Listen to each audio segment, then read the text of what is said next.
Alright, there we are. Hey, YouTube, and welcome to a writing thing. I wanted to.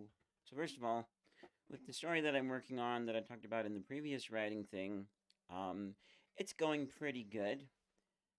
And I'm at a point now where I'm feeling like a good choice is to write some of my other friends into the story. And so this ultimately comes with a disclaimer that a lot of characters are based on real people. Not everyone is a real person, but a lot of characters are based on real people.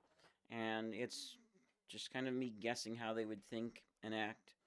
And it's not like specifically them actually saying that. They have the whole disclaimer in movies because of Rasputin, blah blah blah. These characters may look like real people, but they're not real people, and whatever. Even for stories that are based off of real people or real events, or even Avengers apparently has that somewhere at the end or something. I don't know. But so yeah, there is gonna kind of be that disclaimer, but it's weird thinking about writing my friends. I have to think, where do I want them in the future? Where do I, what are they doing? I'm not super worried about writing something that's going to be like, "Hey, whoa, I really don't like that. Why did you write that about me?" I'm not slandering anybody at all or anything like that. But it's just kind of weird and awkward, and I feel like maybe something's going to be like, "Yeah, that's an interesting story. This is them talking. A little unusual.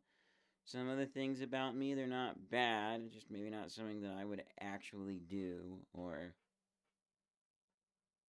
like, yeah, actually, that kind of sounds like a cool future that I would like for myself. But it feels weird because it's not gonna happen exactly that way. Which I knew when I started writing this story that like 90% of the things wouldn't happen the way that they are. There are some very one example I can give, some very obvious things in this story. I'm in my own house with my own family.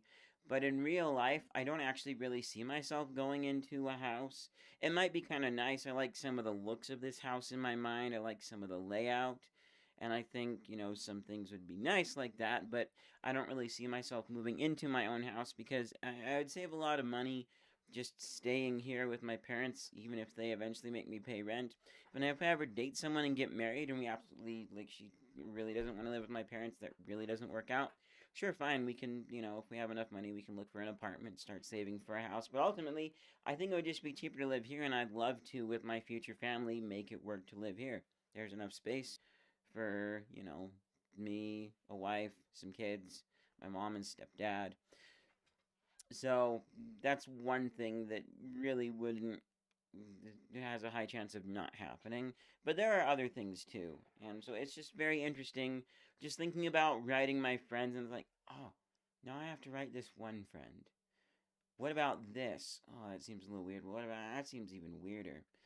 Now onto the title of this video though is about using said less. Some people use said too much. I don't have specific examples other than myself and my early writing. It was always he said, she said, they said. After doing XYZ, he said, blah blah blah said, and I've been told a few times by my mom and at least one other person to use it less. At first, there was a little bit of resistance. I didn't know what else to use, but as eventually I got used to using other things, I figured out how to use other things. And this is something where I might go back through one of my older stories that I haven't finished yet. I don't know when I'm gonna finish, but I might go back and just do Control F for said and figure out how to replace it. Because especially with this story, you can use said here and there. It's perfectly fine. There's a reason that there's said in the English language, and probably something similar in some other languages too. But when you're writing, think about what are they doing? Imagine the story in your head. And, it's like, an example could be, and I hate your guts. Get out of here and never come back, you jerk. He said, no, he yelled. He angrily said, he angrily yelled.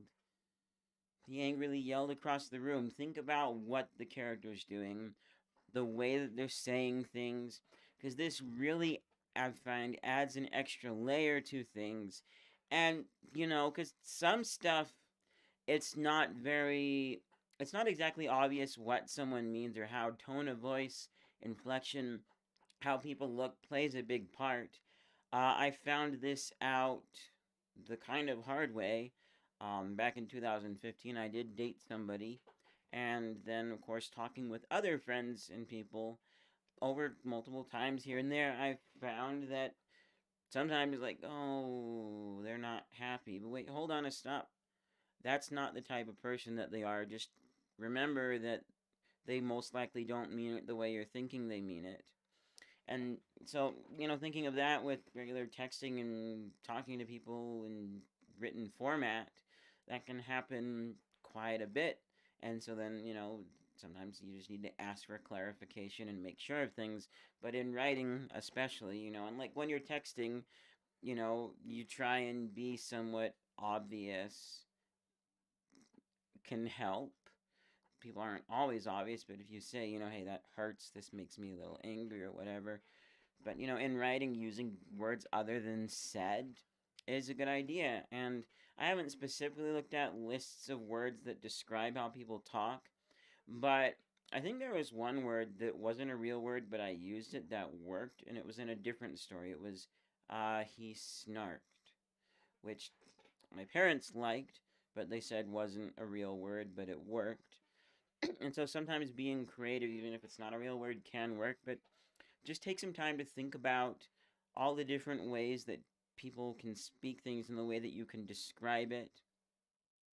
You know, I think of like someone could say, I love you. And you could say they said lovingly, or I don't really have good examples for that one. I mean, you could get a little edgy, risque, and say they flirted or whatever, but the point is there are different ways to explain how people are saying things without just saying they said. Sometimes said works, but even said, you could say like stated, or the one I just barely used before starting this video was exclaimed, which that one, in the case that I have it, doesn't feel exactly right, but I think it's better than said.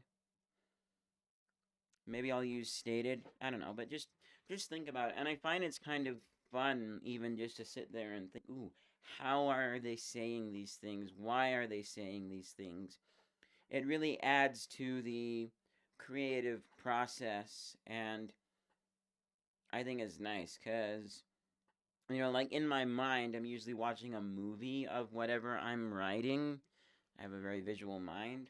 And so a lot of times, I'll take a break from actually sitting down typing stuff, and I'll just imagine story, and then I'll come back and I'll write it all down. But so I have this in my head, I'm watching this movie, but now it's a little bit of a homework assignment or a challenge for me to sit down, think about how I describe it, think about what's happening, and really, like really examine things.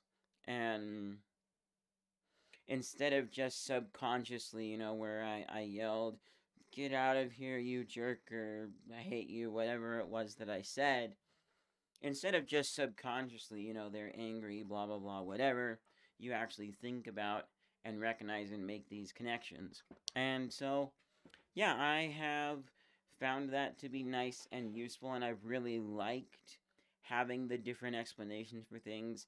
I can see how it adds a different depth to my stories and explains things a little better. It's more clear, like how and why people are saying things. Anyways, that's it for this little video on writing.